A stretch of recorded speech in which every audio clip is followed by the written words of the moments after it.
podcast kali ini saya bersama Pak Hari Pitra dari Borneo Inlander terkait perjalanan kami menuju ke Orung Kemange dari Kota Nangapino yang dimulai pada hari Selasa tanggal 14 Maret tahun 2023 dan balik kembali ke Kota Nangapino pada hari Jumat. I'm like, oh shit, I've been doing this a long time. Lost in my head, I don't care, I'm not gonna lose it. I'm not gonna lose it. Pada saat itu saya melihat pemuda-pemudi ini mengenakan pakaian adat istiadat khas kita Udanum, khususnya daerah aliran sungai Merahui Memaruh. Jadi salah satu pakaian adatnya yakni Sahpoi Tenikau yang berlengan panjang.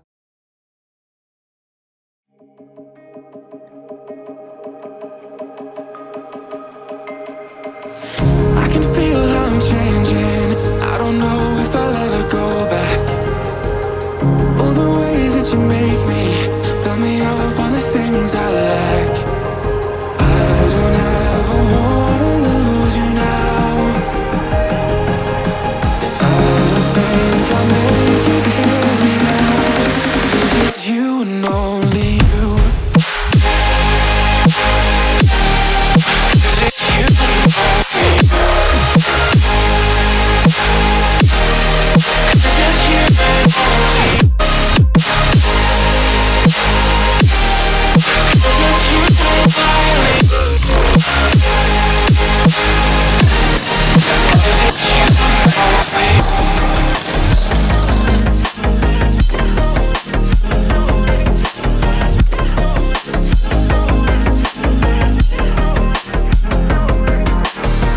I don't know where the time goes, just flies when I hold you close.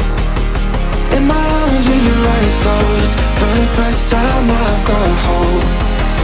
I don't Agenda kami yang pertama ketika tiba di Kemange adalah sembari menunggu dari pemereh Kemange untuk janjian di jam 2 siang, kami bertemu dengan temakung koordinator yakni Mak Junai atau Mak Antonius Junas. Jadi Bapak Antonius Junas ini sendiri merupakan temakung koordinator Kecamatan Memaruh, tepatnya di Desa Harubang Kemange, Kabupaten Sintang, Provinsi Kalimantan Barat. Banyak sekali kami diskusikan bersama beliau. Mungkin Pak Hari Pitra bisa cerita karena sebelumnya saya kan belum berada di tempat karena Pak Hari Pitra lah yang banyak berdiskusi dengan beliau. Ya, jadi sebelum kita berjumpa dengan pemereh-pemereh atau pemuda-pemudi kemarin itu sempat saya bertemu dengan Pak Junas ini. Ternyata cerita Pak Junas ini selain juga temenggung koordinator di Kecamatan Memaruh, dia juga mantan dari Ketua DAD Kecamatan Memaruh. Waktu itu saya lupa menanyakan pada periode apa ya. Kemudian ada beberapa juga yang dibahas bersama Pak Junas ini, yaitu seperti keperluan di kampung, belum adanya sanggar untuk menaungi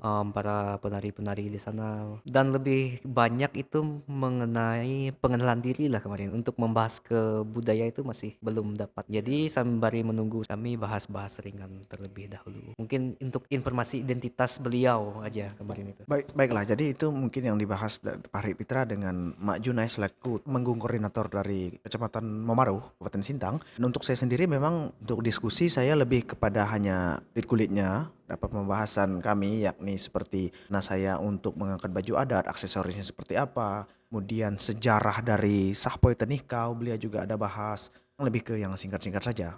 Sambil menunggu rencana yang sebenarnya yakni untuk bertemu dengan pemereh Ya, atau kaum muda dari Kemange yang itu bagaimana ceritanya? Ya, jadi awal mula kita bisa berjumpa dengan pemereh atau pemuda-mudi ini, saya tidak sengaja melihat postingan dari kaum muda. Jadi waktu itu mereka menyambut kedatangan dari rombongan tamu kontingen Surabaya. Ya, pada saat itu saya melihat pemuda-pemudi ini mengenakan pakaian adat istiadat khas kita Udanum, khususnya daerah aliran sungai Merahui Memaruh. Jadi salah satu pakaian adatnya yakni Sahpoi Tenikau yang berlengan panjang berwarna merah. Dengan ciri khas itu merah hitam. Merah hitam, ya. Jadi untuk pakaian adatnya sendiri itu di kelompok rumpun Dayak Udanung Maju itu saya tegaskan itu banyak. Jadi kebanyakan orang awam mengira pakaian adat rumpun Dayak Udanung atau Ngaju hanya yang berwarna merah hitam, padahal jenisnya banyak. Beda. Kemudian untuk yang model serat nenas dan lain sebagainya sebagainya itu banyak jenisnya. Nah, yang paling terkenal memang Sahpoi Tenikau ini, mana ciri khasnya itu warnanya merah hitam. Dan Sahpoi Tenikau itu sendiri dia juga punya jenisnya. Ada yang uhing ya, kemudian ada yang iku. Kemarin itu yang dikenakan itu uhing. Uhing ya. Ya, kemudian setelah saya melihat postingan tersebut, saya screenshot kemudian saya kirim kepada Pak Hari Jos Bunga ini, dan kebetulan dia juga punya rencana untuk menindaki lebih lanjut secara atau dokumentasi.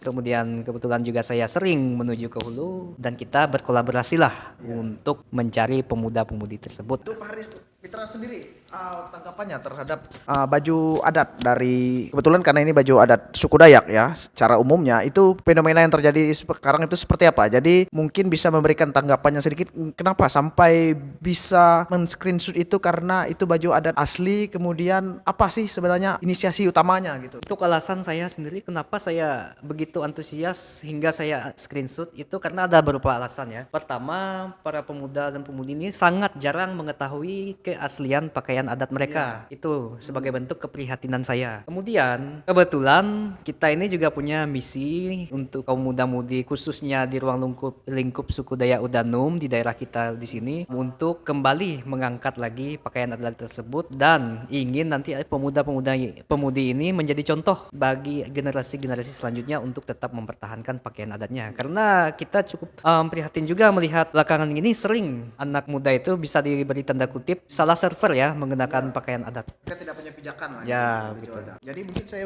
tegaskan kepada penonton sekalian, terutama di luar suku Dayak. Jadi baju adat Dayak ini sangat banyak, dari subsuku Dayak 400 lebih yang tergabung menjadi 7 atau lebih rumpun besar di dalamnya. Itu baju adatnya tuh beda-beda, dan masing-masing baju adat ini memiliki filosofi dan ciri khas dari masing-masing rumpun ataupun subsuku. Bahkan di dalam satu rumpun sekalipun baju adatnya itu bisa berbeda, seperti kelompok Ibanik, di dalamnya ada Dayak Kantuk, itu berbeda bajunya, Dayak Desa beda, Dayak Mualang beda. Begitu juga dengan rumpun Dayak lain seperti kami Udanum Ngaju, kemudian rumpun Kayanik, mereka memiliki ciri khas masing-masing. Seperti di dalam Kayan ada baju adat dari subsuku Bahau, Penihing ataupun Apokayan, Kayan Medalam, itu baju adatnya berbeda-beda. Jadi untuk teman-teman yang penonton khususnya di luar suku Dayak itu perlu memberikan edukasi terkait hal tersebut. Jadi untuk generasi muda Dayak juga kalau bisa istilahnya tanya kembali generasi tuanya terkait baju adat, diskusi dengan kaum tuanya, jangan terlalu terpaku pada info-info di media sosial karena seringkali banyak informasi-informasi yang keliru. Karena terkadang informasinya terkait subsuku Dayak A tetapi bajunya subsuku Dayak B. Itu yang perlu digali kembali, dikaji kembali. Jadi kami bukanlah orang yang anti terhadap kreasi sebenarnya. Tetapi yang perlu diingat, kreasinya memiliki pijakan. Karena dulu nenek moyang kita juga melakukan kreasi terhadap baju adat tetapi memiliki filosofi. Contohnya bisa kita lihat di foto-foto baju adat di zaman dulu, itu memang sangat sederhana. Ada perkembangan di sana, tapi filosofi aksesorisnya, kemudian aksesori ini dipakai di mana, itu semuanya dipikirkan secara filosofis. Jadi menyesuaikan, misalnya suku ini ada di daerah ini, maka pakaian adatnya pasti sesuai dengan hasil alam yang ada di daerah tersebut. Iya, jadi dengan begitu kan kita akan paham nanti kan. Jadi waktu suku, misalnya nih contoh nih waktu gawai kan, ini pasti akan ada presentasi pakaian adat. Ketika suku Danau mengenakan pakaian A, suku Kayan menggunakan pakaian B, suku Kenayan atau suku lain sebagainya mewakili sukunya dengan ciri khasnya masing-masing akan sangat mudah kita kenali.